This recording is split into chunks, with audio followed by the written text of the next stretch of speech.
Well, hello and welcome to Josh's Garage. It's been 4 years. I'm really sorry. I've been very busy with my startup.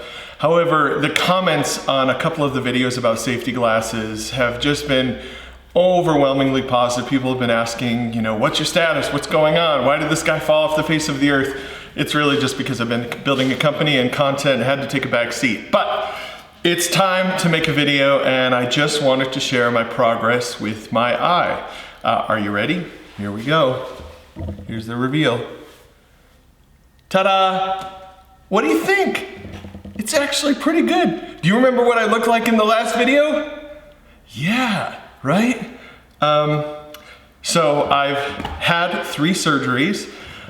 Since my last video, I've had a vitrectomy, which reattaches the retina to the back of the eyeball. I've had a trabeculectomy, which creates a new drain to allow the eyeball to drain and still function, because all of the anatomy on the front side of my eye was just obliterated. And then I've had a lid reconstruction. So now, if you look at me, even my friends kind of can't remember which eye was which is pretty cool, right?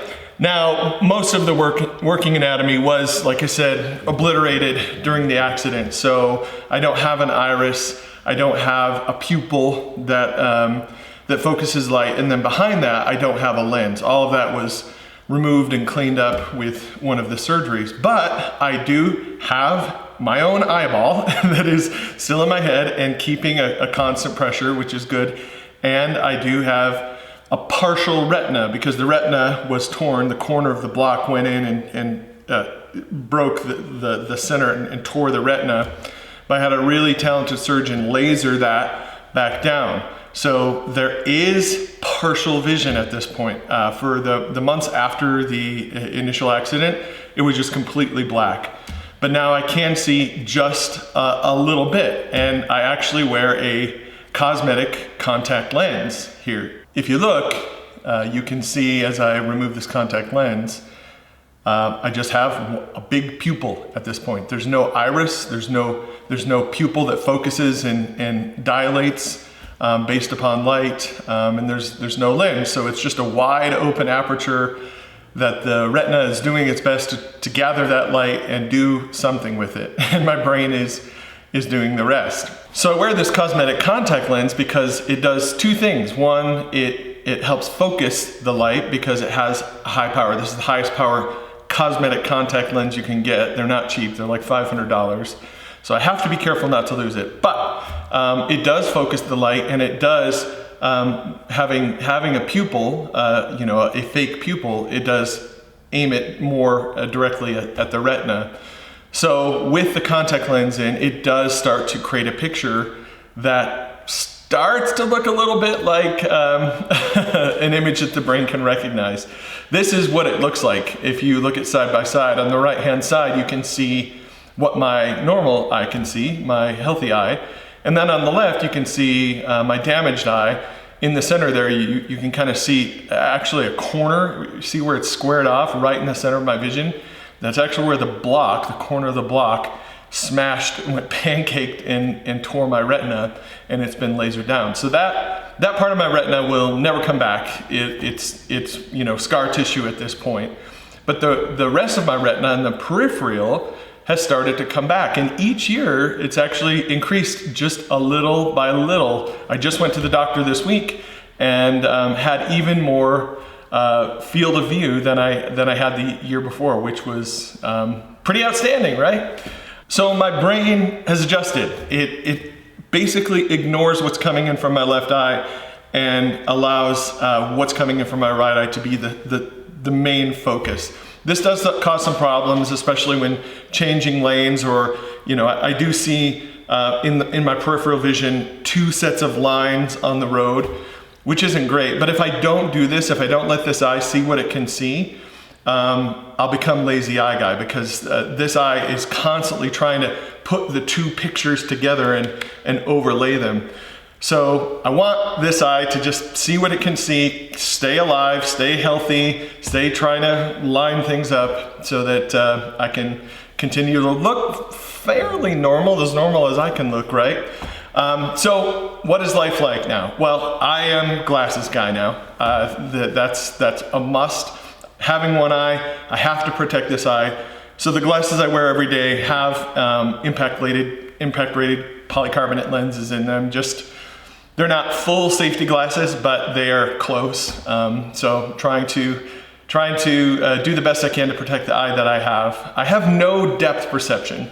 And that is a challenge in life, but there's a lot of people that have been born with one eye that was bad. A lot of people struggle with this, and I've met a lot of them since I had this accident. And you can kind of get through life. It really shows at most when you're trying to like pour a drink at a soda fountain or something. You can't really tell how far it's mostly fine motor things.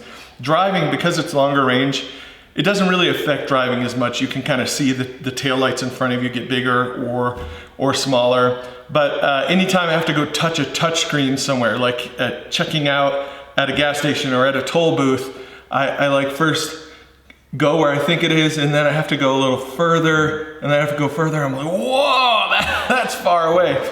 So things like that, and then I just have to slow down mountain biking or hiking, just because I can't quite tell how far down that rock is that I'm stepping on. So it slowed me down, but that keeps me safe. And also, as far as activities that are just out at this point, there's really only one activity, and that's anything where there's a ball coming at me. So pickleball, tennis. I can play catch still. Muscle memory is still good with catch, like with the baseball. But pickleball, I am horrible. Not that I was great, but I will swing in the middle of the air because I can't really tell where that ball is in space, if it's to the side or 4 feet away from me or whatnot. So that's the only thing that has really changed in my life is I don't play a lot of ball sports anymore, but I didn't in the beginning anyway. I like to spend time in the garage, as you know. So I am grateful for all of those who have written comments with your well wishes, with your prayers, with your concern for me. I'm so grateful. I'm happy to report I'm well. I'm doing everything that I want to do in my life, except see clearly out of my left eye. So all things considered, I feel like I'm blessed that this is the best outcome I could have hoped for. So with this, I just want to reissue another PSA to wear your safety glasses. You never know when that accident is going to happen. For me, I had worn my safety glasses all morning, making a bunch of cuts, and then I came out in the afternoon to make one more cut to just shave a board down, and that's the moment that it happened. And I didn't even think about it. It didn't even occur to me to put the safety glasses back on. So always wear your safety glasses anytime you're doing anything where there could be a projectile, where you're using a motor, drilling, sawing, grinding, sanding.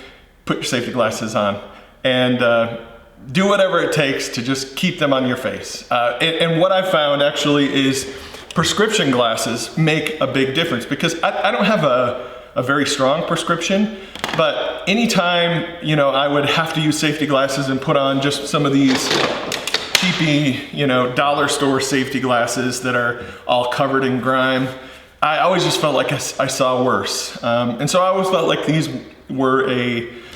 hampered my vision. But RX Safety a couple of years ago saw my video and they sent me 2 pairs of safety glasses that are prescription, and they are awesome. They make it just seem like I'm wearing my normal glasses while I'm building stuff. So I'm going to make another video talking about how amazing these glasses are and give RX Safety some love. So check that out in the next video right here.